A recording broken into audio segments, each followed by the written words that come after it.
Alright traders, I managed to record a felt second entry short high probability setup.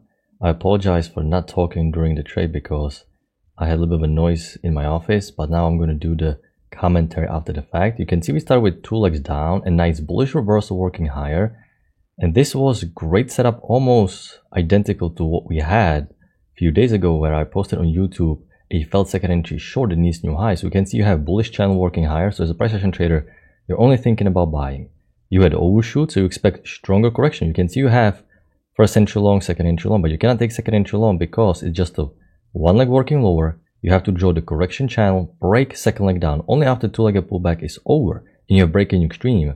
This is when correction ended and overshoot is over.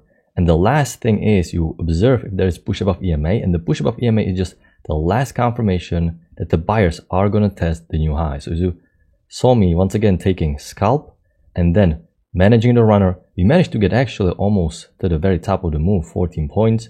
Because this is a trend range day, I wasn't being too greedy. You can see you have high every day here, spike down, spike up. So this is why there is a break in new high. I didn't expect continuation, so I took my runner. And it was a perfect price action setup. Felt second entry short. Continuation. Why continuation? Because you expect new high for this uptrend. Almost identical to what I posted a few days ago. So you can see price action rules work perfectly every single time.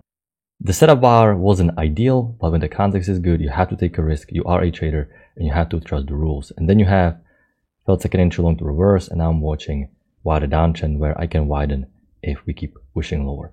So hopefully this demonstration was helpful and it helps you to identify these setups in the future as well. Locate the channel, wait the correction out, and after push above EMA, take the felt second entry short, which is a trap, to follow the trend line rule.